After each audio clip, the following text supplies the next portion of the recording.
Welcome to all to the Digital Learning Department of Collegiate Education.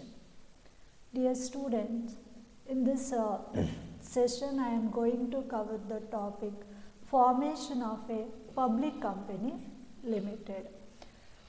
The formation of a public company limited is one of the lengthy process because the person who have the business idea to form a company form of business organization must consider various legal provisions of the Companies Act with respect to formation of a company. ಒಂದು ಸಾರ್ವಜನಿಕ ಕಂಪನಿಯ ಸ್ಥಾಪನೆ ಅನ್ನೋದು ಒಂದು ಸುದೀರ್ಘವಾದ ಪ್ರಕ್ರಿಯೆ ಅಂತ ನಾವು ಭಾವಿಸಬಹುದು. ಯಾಕಂದರೆ ಒಂದು ಕಂಪನಿ ಪ್ರಕಾರದ ವ್ಯವಹಾರವನ್ನು ನಾವು ಪ್ರಾರಂಭ ಮಾಡಬೇಕು, ಅದಕ್ಕೆ ಬೇಕಾದಂತಹ ಬಿಸ್ನೆಸ್ ಯೋಜನೆಗಳನ್ನು ವ್ಯವಹಾರದ ಯೋಜನೆಗಳನ್ನು ಹೊಂದಿರೋ ಅಂಥ ವ್ಯಕ್ತಿಯನ್ನು ನಾವು ಪ್ರವರ್ತಕರು ಅಥವಾ ಪ್ರಮೋಟರ್ಸ್ ಅಂತೇಳಿ ಕರಿತೀವಿ. ಈ ಪ್ರವರ್ತಕರು ಕಂಪನಿಯ ಫಾರ್ಮೇಷನ್ಗೆ ಸಂಬಂಧಪಟ್ಟಂತೆ ಹಲವಾರು ಪ್ರೊಸೀಜರ್ಸ್ಗಳನ್ನು ಕಂಪನಿಯ ಕಾನೂನಿನಲ್ಲಿ ಹೇಳಿರುವಂತಹ ಹಲವಾರು ನಿಯಮಾವಳಿಗಳನ್ನು ಅವರು ಫಾಲೋ ಮಾಡಬೇಕಾಗುತ್ತೆ. ಅದು ವಿವಿಧ ಹಂತಗಳಲ್ಲಿ ಹಂತವಾಗಿ ಈ ಒಂದು ಕಾರ್ಯವನ್ನು ಫಾರ್ಮೇಷನ್ ವರ್ಕನ್ನು ಅವರು ಮಾಡಬೇಕಾಗುತ್ತೆ. ಹಾಗಾಗಿ ನಾವು the formation of a company is A lengthy process. It takes much time and labour and the promoters who have the business idea must undertaken various provisions for the formation of a public company limited. There are many stages or procedures involved in formation of a public company. They include promotion stage, company pravartane anta, incorporation stage or registration stage, ಕಂಪನಿಯ ನೋಂದಣಿಯ ಹಂತ. Next is capital subscription stage, ಬಂಡವಾಳ ಸಂಗ್ರಹಣೆ ಹಂತ. ಮತ್ತು ಕೊನೆಯ stage business commencement stage, ವ್ಯವಹಾರ ಪ್ರಾರಂಭದ ಹಂತ. ಪ್ರಮೋಷನ್ ಸ್ಟೇಜ್ ಪ್ರವರ್ತನೆ ಹಂತ, incorporation stage or registration stage ನೋಂದಣಿಯ ಹಂತ, ಬಂಡವಾಳ ಸಂಗ್ರಹಣೆ ಹಂತ, ವ್ಯವಹಾರ ಪ್ರಾರಂಭದ ಹಂತ ಅಂತೇಳಿ 4 ಪ್ರಮುಖವಾದ ಹಂತಗಳನ್ನು ಹೊಂದಿರುತ್ತೆ. ಈ 3ನೇ stage that is capital subscription stage is applicable for the public company limited having share capital. ಷೇರುಗಳಿಂದ ನಿಯಮಿತವಾದ ಕಂಪನಿಗಳಿಗೆ ಮಾತ್ರ 3ನೇ ಸ್ಟೇಜ್ ಕ್ಯಾಪಿಟಲ್ ಸಬ್ಸ್ಕ್ರಿಪ್ಷನ್ ಸ್ಟೇಜ್ ಅನ್ವಯ ಆಗುತ್ತೆ. ಉಳಿದ ಪಬ್ಲಿಕ್ ಕಂಪನಿಗೆ ಅದು ಅನ್ವಯ ಆಗಲ್ಲ. Let us learn more about the different stages of formation of a company. Let us consider the first stage, that is pravartaneya hanta. The promotion stage is the first stage in the formation of a company. All the activities to be considered for formation of a company are taken by the person or group of person called promoter or promoters.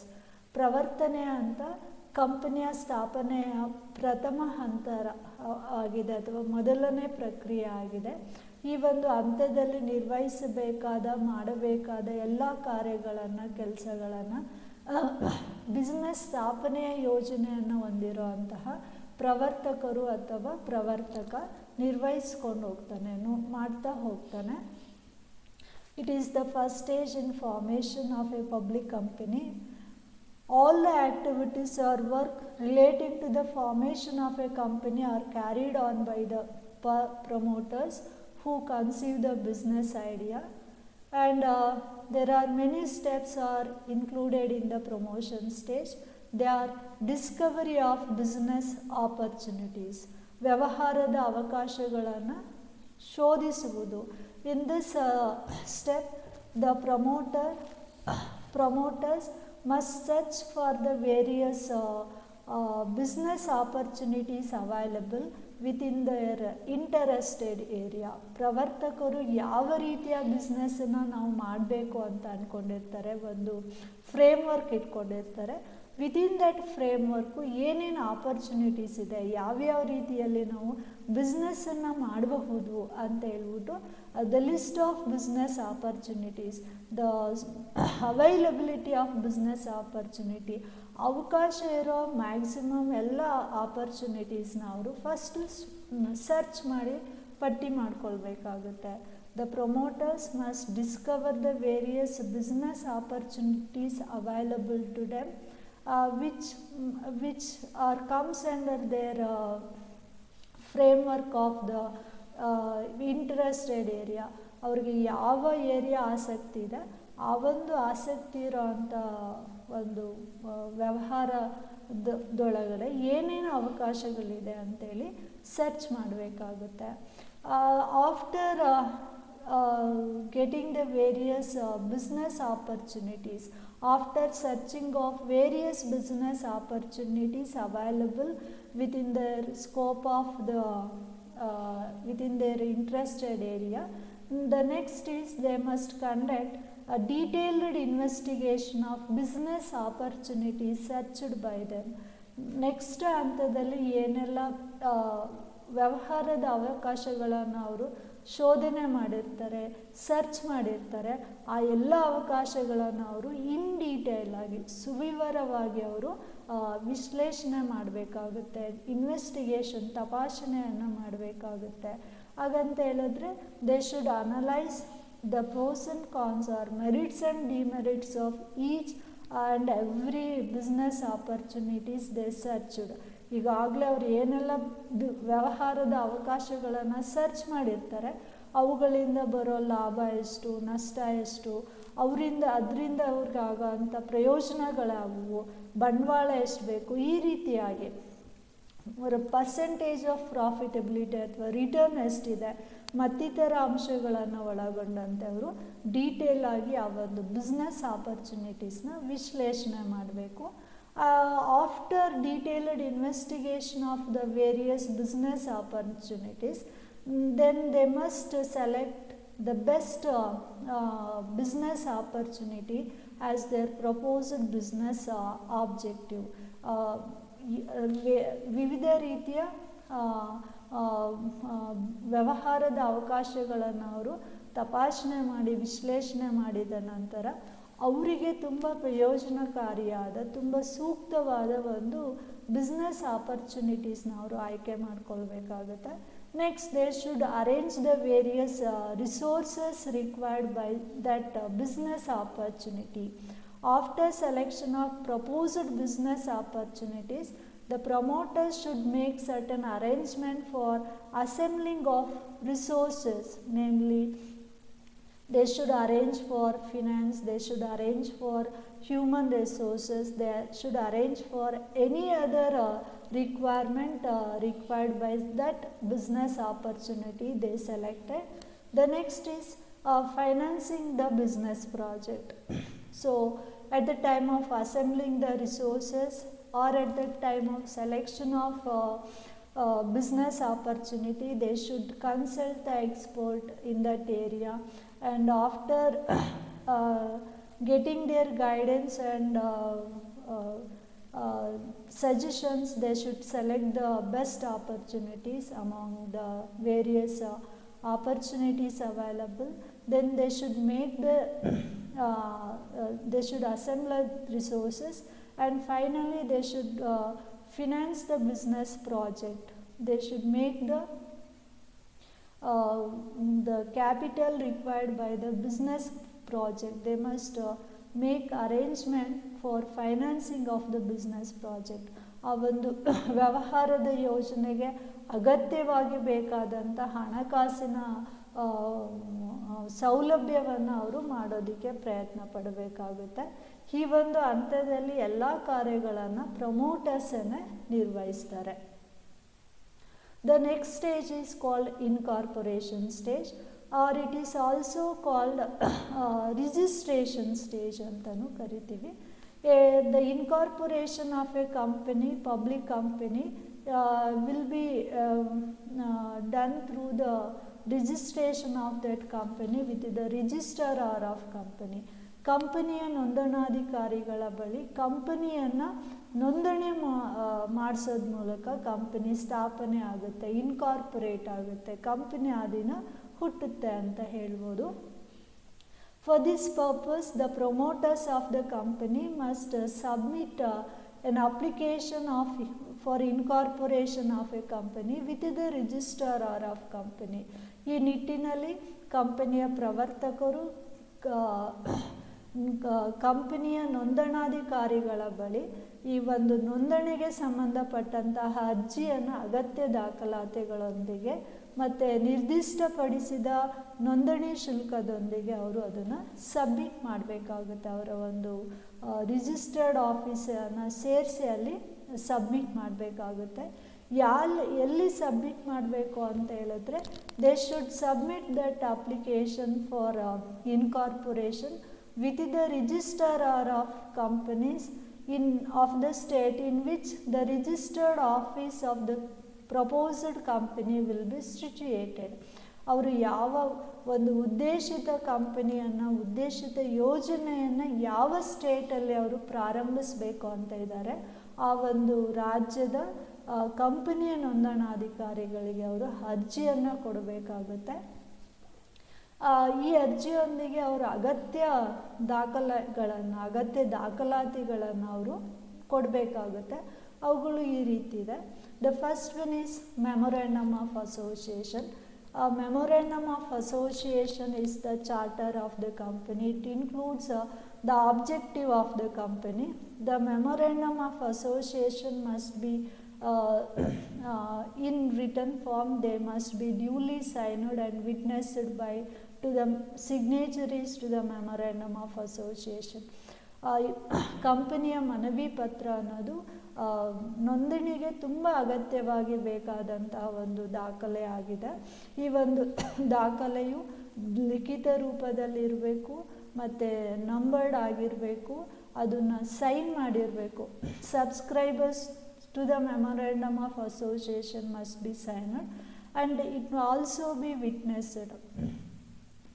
ಇದಕ್ಕೆ ಸಾಕ್ಷಿಗಳನ್ನು ಸಹ ಹಾಕಿರಬೇಕು. ಈ ಒಂದು ಮನವಿ ಪತ್ರವನ್ನು ಕಂಪನಿಯ ರಿಜಿಸ್ಟ್ರೇಷನ್ಗೆ ಅತ್ಯಗತ್ಯವಾಗಿದೆ. Without memorandum of association the registration of company or incorporation of company is not possible. ಇದಿಲ್ಲದೇ ಮಾಡೋಕ್ಕಾಗಲ್ಲ. ಇದು ಒಂದು ಅತಿ ಮುಖ್ಯವಾದ ದಾಖಲೆ. ಈ ಮೆಮೊರೆಂಡಮ್ ಆಫ್ ಅಸೋಸಿಯೇಷನ್ ಅನ್ನೋ ಕಾನ್ಸೆಪ್ಟನ್ನು ಮುಂದಿನ ತರಗತಿಯಲ್ಲಿ ನಾವು ಇನ್ನೂ ವಿವರವಾಗಿ ತಿಳ್ಕೊಳ್ಳೋಣ. ಆರ್ಟಿಕಲ್ಸ್ ಆಫ್ ಅಸೋಸಿಯೇಷನ್, ಕಂಪನಿಯ ಲಿಖಿತ ಕಟ್ಟಳೆ. Articles of associations contains the internal rules and regulations of a company.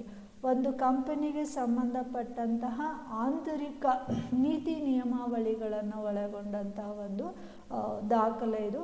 ಇದನ್ನು ಲಿಖಿತ ಕಟ್ಟಳೆಗಳು ಅಂತ ಕರಿತೀವಿ. ಇದು ಸಹ ಲಿಖಿತ ರೂಪದಲ್ಲಿರಬೇಕು, ನಂಬರ್ಡ್ ಆಗಿರಬೇಕು, ಸೈನ್ಡ್ ಆಗಿರಬೇಕು ಮತ್ತು ವಿಟ್ನೆಸ್ ಇರಬೇಕು. The articles of association must be in the return form. It must be signed. It must be signed, witnessed by the subscribers to the memorandum of association. ಯಾರು ಕಂಪನಿ ಮನವಿ ಪತ್ರಕ್ಕೆ ಸಹಿಯನ್ನು ಮಾಡಿರ್ತಾರೆ ಅವರು articles of ಅಸೋಸಿಯೇಷನ್ಗೂ ಸಹ ಸಹಿಯನ್ನು ಮಾಡಬೇಕು. A letter of list of directors. ಈ ಒಂದು company ಪ್ರಾರಂಭವಾದ ನಂತರ ಯಾರು ಕಂಪನಿಯ ನಿರ್ದೇಶಕರಾಗಿ ಕೆಲಸ ಮಾಡೋದಕ್ಕೆ ಒಪ್ಕೊಂಡಿರ್ತಾರೆ ಆ ಒಂದು ಲಿಸ್ಟನ್ನು ಅವರು ಕೊಡಬೇಕಾಗುತ್ತೆ. In that list the directors must state their acceptance to be before that they get the assent from the directors to become a director of the company.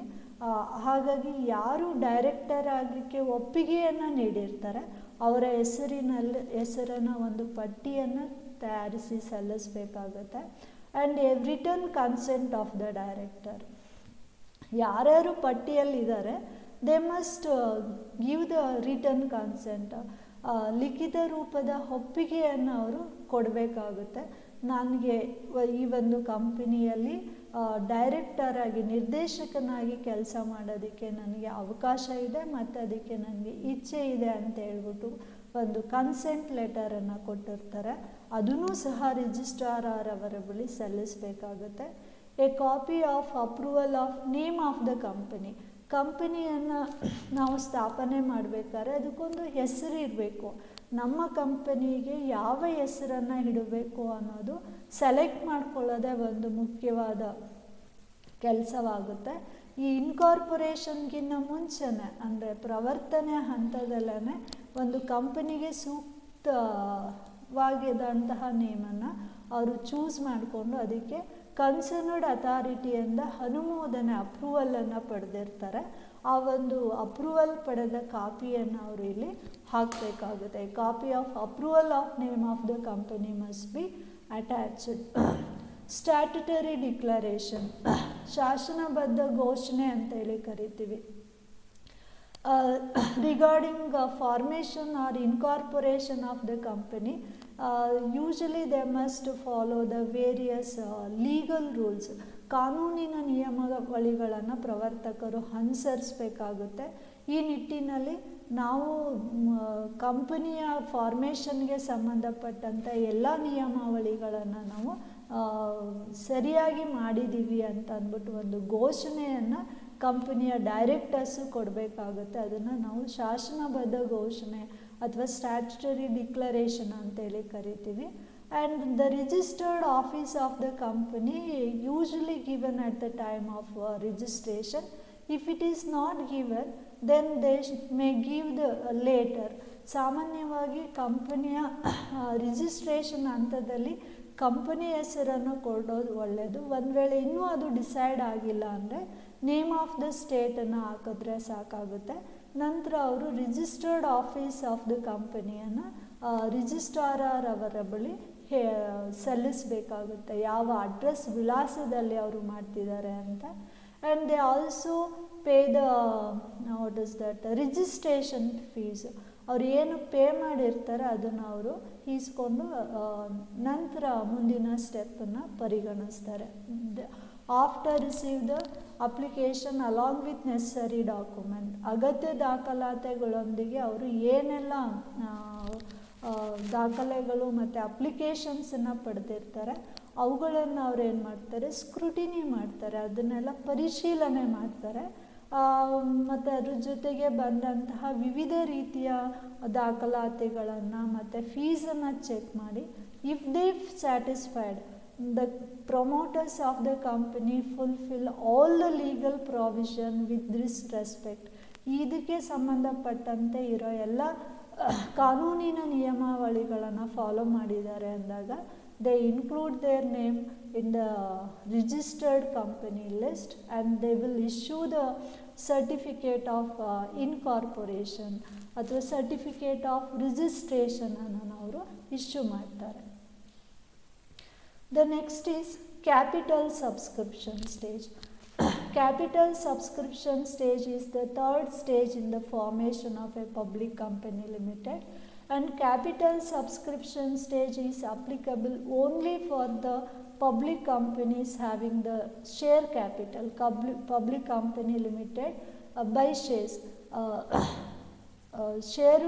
ಷೇರು ಬಂಡವಾಳದಿಂದ ನಿಯಮಿತವಾದ ಸಾರ್ವಜನಿಕ ಕಂಪನಿಗಳಿಗೆ ಮಾತ್ರ ಇದು ಅನ್ವಯಿಸುತ್ತೆ. Because company limited by shares shall subscribe their capital from the public. ಸಾರ್ವಜನಿಕರಿಂದ share ಬಂಡವಾಳವನ್ನು ಸಂಗ್ರಹಿಸಬೇಕಾಗುತ್ತೆ. ಹಾಗಾಗಿ ಈ ಒಂದು ಹಂತದಲ್ಲಿ ಒಂದು public company having share capital must raise the capital from the public by issue of shares. It invite the public for subscription of its shares by issue of prospect. ಒಂದು ಸಾರ್ವಜನಿಕ ಕಂಪನಿ ತನ್ನ ಕಂಪನಿಗಳನ್ನು ಷೇರು ಕೊಂಡುಕೊಳ್ಳಿ, ಈ ಉದ್ದೇಶಕ್ಕಾಗಿ ಕೊಂಡುಕೊಳ್ಳಿ ಅಂತೇಳಿ ತನ್ನ ಪರಿಚಯ ಪತ್ರಿಕೆಯನ್ನು ಪ್ರಾಸ್ಪೆಕ್ಟನ್ನು ಇಶ್ಯೂ ಮಾಡಿ ಅದು ಇನ್ವೈಟ್ ಮಾಡುತ್ತೆ. ಇನ್ವೈಟ್ ಮಾಡಿ ನಂತರ ಯಾರೆಲ್ಲ ಸಬ್ಸ್ಕ್ರೈಬ್ ಮಾಡ್ತಾರೆ ಅವರಿಗೆ ಷೇರುಗಳನ್ನು ನೀಡ್ಬೋದು ಅಥವಾ ಅಪ್ಲಿಕೇಶನ್ ಮನಿನ ರಿಸೀವ್ ಮಾಡಿ ಮಿನಿಮಮ್ ಸಬ್ಸ್ಕ್ರಿಪ್ಷನ್ ಅಂತ ಇರುತ್ತೆ, ಅದನ್ನು ಅವರು ಫಾಲೋ ಮಾಡಬೇಕಾಗುತ್ತೆ. The various steps involved in this regard includes obtaining approval from SEBI. ಅವರು ಏನು ಕ್ಯಾಪಿಟಲ್ ಇಶ್ಯೂ ಮಾಡಬೇಕು ಅಂದಿರ್ತಾರೆ ಅದಕ್ಕೆ ಸೆಕ್ಯೂರಿಟೀಸ್ ಎಕ್ಸ್ಚೇಂಜ್ ಬೋರ್ಡ್ ಆಫ್ ಇಂಡಿಯಾದಿಂದ ಅವರು ಅಪ್ರೂವಲ್ ಅನುಮೋದನೆಯನ್ನು ಪಡ್ಕೊಳ್ಬೇಕು. So with respect to collection of share application ಮಾಡಿ, issue of application to the public, they must appoint the bankers or brokers or underwriter. ಏನು ಷೇರುಗಳನ್ನು ಮಾರಾಟ ಮಾಡಬೇಕು ಅಂತಾರೆ ಅದಕ್ಕೆ ಸಂಬಂಧಪಟ್ಟಂತೆ ಬ್ರೋಕರ್ಸ್ ಅಂಡರ್ ರೈಟರ್ಸ್ನ ಅಪಾಯಿಂಟ್ ಮಾಡ್ಕೊಳ್ಬೇಕು, ಮತ್ತು ಬ್ಯಾಂಕರ್ಸ್ನೂ ಕೂಡ ಅಪಾಯಿಂಟ್ ಮಾಡ್ಕೊಳ್ಬೋದು. ಹಾಗೆಯೇ ಶೇರ್ ಅಪ್ಲಿಕೇಶನ್ಸ್ ಮನಿ ಎಲ್ಲ ರಿಸೀವ್ ಮಾಡೋದಕ್ಕೆ ಥ್ರೂ ದ ಬ್ಯಾಂಕ್ ಏಜೆನ್ಸೀಸು ಹಾಗೆ ಮಾಡ್ತಾರೆ. Therefore they must appoint the bankers, brokers and underwriters and they must raise the minimum subscription. ಕನಿಷ್ಠ ವಂತಿಕೆ ಅಂದರೆ ಷೇರು ಬಂಡವಾಳದ ಇಷ್ಟು ಭಾಗವನ್ನು ಕನಿಷ್ಠ ವಂತಿಕೆಯಾಗಿ ಸಂಗ್ರಹಿಸಬೇಕು ಅಂತ ಹೇಳ್ಬಿಟ್ಟು ಕಂಪನಿಯ ರಿಜಿಸ್ಟರಾರ ಒಂದು ಕಂಡೀಷನನ್ನು ಹಾಕಿರ್ತಾರೆ, ಅದನ್ನು ಸಹ ಅವರು ಫುಲ್ಫಿಲ್ ಮಾಡೋ ರೀತಿಯಲ್ಲಿ ನೋಡ್ಕೊಳ್ಬೇಕು. And listing of securities, what are the various securities to be issued among the public ಅಂತೇಳಿ ಅವರು ಸೆಕ್ಯೂರಿಟೀಸ್ಗಳನ್ನು ಏನು ಮಾಡಬೇಕಾಗುತ್ತೆ, ಇಶ್ಯೂ ಮಾಡಿ ಆ ಒಂದು ಸೆಕ್ಯೂರಿಟೀಸ್ನ ಬೇಕಾದ್ರೆ ಸ್ಟಾಕ್ ಮಾರ್ಕೆಟಲ್ಲಿ ಅವರು ಲಿಸ್ಟಿಂಗ್ ಸೆಕ್ಯೂರಿಟಿಗಳ ಯಾದೀಕರಣ, ಪಟ್ಟೀಕರಣ ಅಂತೇಳಿ ಮಾಡ್ತೀವಿ, ಅದನ್ನು ಮಾಡ್ಕೊಳ್ಬೇಕಾಗುತ್ತೆ. Next they must allot the shares of the company among the proposed investors. ಉದ್ದೇಶಿತ ಇನ್ವೆಸ್ಟರ್ಸು ಆಲ್ರೆಡಿ ಅವರು ಕಂಪನಿಯ ಷೇರುಗಳನ್ನು ಸಬ್ಸ್ಕ್ರೈಬ್ ಮಾಡಿದರೆ ನಂತರದಲ್ಲೇ ಅವರಿಗೆ ಅವರು ಷೇರುಗಳನ್ನು ಹಂಚಿಕೆ ಮಾಡ್ಬೋದು, ನೀಡಿಕೆ ಮಾಡ್ಬೋದು ಅಂತ ನಾವು ಹೇಳ್ಬೋದು. The next is at the last stage of incorporation of a public company limited is business commencement stage. ವ್ಯವಹಾರದ ಪ್ರಾರಂಭದ ಹಂತ ಅಂತ ಕರಿತೀವಿ. A public limited company will obtain a certificate of business commencement in order to starts its business. ಈ ಒಂದು ನಿಯಮಾವಳಿಗಳ ಪ್ರಕಾರ ಒಂದು ಸಾರ್ವಜನಿಕ ಕಂಪನಿ ವ್ಯವಹಾರವನ್ನು ಪ್ರಾರಂಭ ಮಾಡಬೇಕು ಅನ್ನೋದಾದರೆ ಅದು ವ್ಯವಹಾರ ಪ್ರಾರಂಭದ ಒಂದು ಸರ್ಟಿಫಿಕೇಟನ್ನು ರಿಜಿಸ್ಟ್ರಾರ್ ಕಂಪನಿಯವರ ಬಳಿ ಪಡ್ಕೊಳ್ಬೇಕಾಗುತ್ತೆ. ಇದಕ್ಕಾಗಿ ಅದು ನಾನು ಕನಿಷ್ಠ ವಂತಿಕೆಯನ್ನು ಸಂಗ್ರಹ ಮಾಡಿದ್ದೀನಿ ಅಂತ ಘೋಷಣೆ ಪತ್ರವನ್ನು ಕೊಡಬೇಕಾಗುತ್ತೆ. ಒಂದು ಪಬ್ಲಿಕ್ ಕಂಪನಿ ಮಿನಿಮಮ್ ಸಬ್ಸ್ಕ್ರಿಪ್ಷನನ್ನು ಕಲೆಕ್ಟ್ ಮಾಡ್ಕೊಂಡ ನಂತರ ಕನಿಷ್ಠ ವಂತಿಕೆಯನ್ನು ಸಾರ್ವಜನಿಕರಿಂದ ಕಲೆಕ್ಟ್ ಮಾಡಿದ ನಂತರ ಮುಂದಿನ ಹಂತ ಅಂದರೆ ನಾವು ಮಿನಿಮಮ್ ಸಬ್ಸ್ಕ್ರಿಪ್ಷನ್ ಮಾಡಿದ್ದೀವಿ, ಹಾಗಾಗಿ ನೀವು ನಮಗೆ ಪರ್ಮಿಷನ್ ಕೊಡಿ, ಬಿಸ್ನೆಸ್ ಕಮೆನ್ಸ್ ಮಾಡಲಿಕ್ಕೆ ಪರ್ಮಿಷನ್ ಕೊಡಿ, ಸರ್ಟಿಫಿಕೇಟ್ ಕೊಡಿ ಅಂತ ಹೇಳ್ತಾರೆ. So here also many documents are to be enclosed. It include declaration of amount of minimum subscription collected. ಕನಿಷ್ಠ ವಂತಿಕೆಯನ್ನು, ಕನಿಷ್ಠ ಬಂಡವಾಳದ ಸಂಗ್ರಹಣೆಯನ್ನು ನಾವು ಮಾಡಿದ್ದೀವಿ, ಕಾನೂನಿನಲ್ಲಿ ಎಷ್ಟು ಪರ್ಸೆಂಟ್ ಮಾಡಬೇಕು ಅಥವಾ ಎಷ್ಟು ಅಮೌಂಟ್ ಆಫ್ ಮಿನಿಮಮ್ ಸಬ್ಸ್ಕ್ರಿಪ್ಷನ್ ಮಾಡಬೇಕು ಅಷ್ಟನ್ನು ಮಾಡಿದ್ದೀವಿ ಅಂತೇಳಿ ಒಂದು ಘೋಷಣೆಯನ್ನು ಕೊಡಬೇಕಾಗುತ್ತೆ. And the directors of the company also undertake the purchase of qualified shares. ಅವರು ಎಷ್ಟು ಮಿನಿಮಮ್ ಶೇರ್ಸನ್ನ ಪರ್ಚೇಸ್ ಮಾಡಬೇಕು ಅಂತ ಇದೆ ಅದನ್ನು ಅವರು ಡಿಕ್ಲರೇಷನ್ ಮಾಡಬೇಕಾಗುತ್ತೆ. And statutory declaration of compliance of the legal conditions. ಒಂದು ಸಾರ್ವಜನಿಕ ಕಂಪನಿಯ ಸ್ಥಾಪನೆಯಲ್ಲಿ ಫಾಲೋ ಮಾಡಬೇಕಾಗಿರೋ ಅಂಥ ಎಲ್ಲ ಲೀಗಲ್ ಕಾಂಪ್ಲೈನ್ಸನ್ನು ನಾವು ಮಾಡಿದ್ದೀವಿ ಅಂತೇಳಿ ಸ್ಟ್ಯಾಟ್ಯುಟರಿ ಡಿಕ್ಲರೇಷನ್, ಶಾಸನಬದ್ಧ ಘೋಷಣೆಯನ್ನು ಸಹ ಅದು ಮಾಡಬೇಕಾಗುತ್ತೆ. And after receiving the application for commencement of business by a company, the registrar of company again scrutinize the application received along with the necessary enclosures or necessary document, and later if he satisfied, it is very much satisfied in order to issue the commencement of business, then it issue the certificate called commencement of business to the incorporated company. And a public company without having a share capital can commence its business soon after the incorporation stage and getting the business commencement certificate. If the company is if the company is a company limited by share capital, then it must undergo all the 4 stages of formation of a company. So ಪ್ರೀತಿಯ ವಿದ್ಯಾರ್ಥಿಗಳೇ, actually ಒಂದು formation of a company ಅನ್ನೋದು ತುಂಬ ಸುದೀರ್ಘವಾಗಿ ಹೇಳೋ ಅಂಥ ಒಂದು concept ಆಗಿದೆ. But within the time limit ನಿಮಗೆ ಅದನ್ನು ಹೇಳ್ಕೊಡ್ಬೇಕಾಗಿರೋದ್ರಿಂದ ನಾನಿಲ್ಲಿ ಜಸ್ಟ್ ಹೈಲೈಟು ಒಂದು ಪಕ್ಷಿ ನೋಟವನ್ನು ನಾನು ನಿಮಗೆ ಹಿಡಿದಿಡೋ ಒಂದು ಪ್ರಯತ್ನವನ್ನು ಮಾಡಿದ್ದೀನಿ. ಹೆಚ್ಚಿನ ಒಂದು ಓದು ಈ ಒಂದು ಫರ್ದರ್ ರೀಡಿಂಗು ಈ ಒಂದು ಕಾನ್ಸೆಪ್ಟ್ಗೆ ನಿಮಗೆ ಅತ್ಯಗತ್ಯವಾಗಿ ಬೇಕಾಗುತ್ತೆ. ನಾನು ಪ್ರತಿಯೊಂದು ಸ್ಟೇಜನ್ನ ನಾನು ಒಂದು ಹಿಡಿಯಾಗಿ ಹೇಳಿದ್ದೀನಿ. ಬಟ್ ಅದನ್ನು ನೀವು ಇನ್ನೂ ಬಿಡಿಸಿ ಓದಬೇಕು ಅಂತ ಹೇಳಿದ್ರೆ ಫರ್ದರ್ ರೀಡಿಂಗ್ಸ್ಗೆ ಬುಕ್ಗಳನ್ನು ನಾನಿಲ್ಲಿ ತೋರಿಸ್ತಾ ಇದ್ದೀನಿ. ಇವಲ್ಲಿ ಯಾವಾದರೂ ಬುಕ್ಕನ್ನು ತಗೊಂಡು ನೀವು ದಯವಿಟ್ಟು ಫರ್ದರ್ ಸ್ಟಡಿ ಮಾಡಿ. There may be a chance of learning more and more new things by reading any of these text book or reference book. ಈ ಒಂದು ರೆಫರೆನ್ಸ್ ಬುಕ್ಕನ್ನು ಓದಿದಾಗ ನಿಮಗೆ ಹೆಚ್ಚಿನ ಮಾಹಿತಿಗಳು ಖಂಡಿತವಾಗಿಯೂ ಗೊತ್ತಾಗುತ್ತೆ. ಸೊ